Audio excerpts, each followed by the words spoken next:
I've got the best office view in Wellington.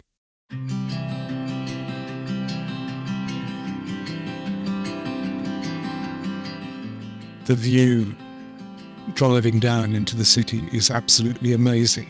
Even when the weather is not good, it's very dramatic. People still say, "Thank you, drive," at the end of the trip. And there aren't many jobs where every day you get thanked for what you're doing. Thanks, John. Thank you.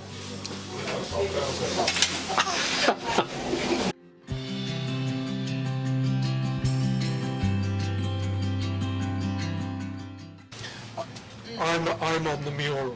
I can't remember what year now. But the top cable car is one of these, and the artist wanted to have people on the cable car. So she asked the current drivers, staff, whether they would pose so she could paint them into the mural. We all sat on the Red Rattler in the Cable Car Museum, and she took photographs. So I'm preserved for posterity. Quite often I take groups of school children on the cable car, and some of them are quite young, 5 and 6 years old, and it's quite difficult for them to grasp the idea of length. So often I say to them, the distance that we travel on the cable car is about the same as the height of Wellington's tallest building. And they can see that from the cable car, and it might give them a little idea about height and length.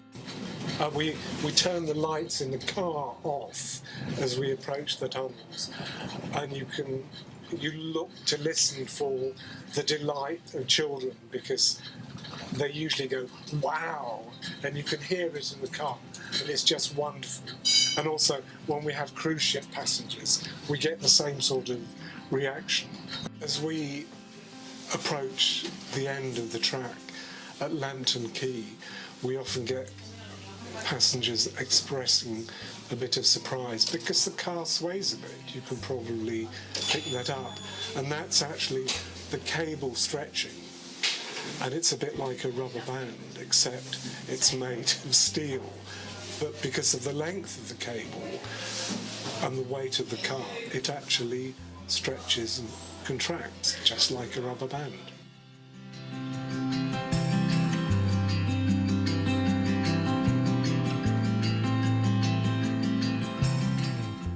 There's lots of attractions here which you can explore, one of which is the Wellington Cable Car Museum, and we're actually now on one of the Red Rattlers which were taken out of service in the 1970s.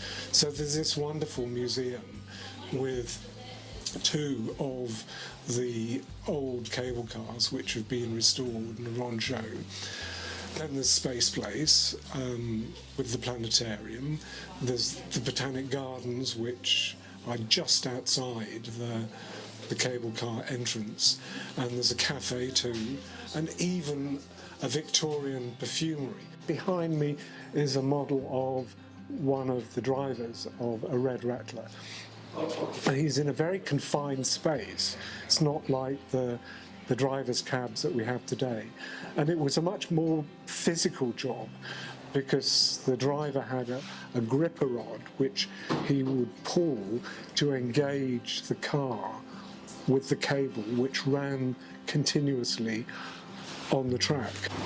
So when it was time to go, he'd pull on the gripper and I think release the brake.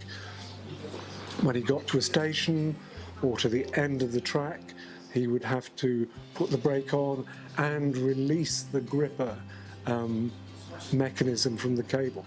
So he had quite a lot to do. It wasn't like it is today, where I just sit in my cab and press buttons, and funnily people sometimes say to me, "Oh, it doesn't look very difficult," and I say to them, "Well, yes, it is quite difficult. You know, I have this steering wheel and I pretend I'm using a steering wheel," which amuses the children. I say, "I've got all these buttons to press and I have to remember which to press to make sure it goes." But it is actually not that difficult. I didn't talk about the hat.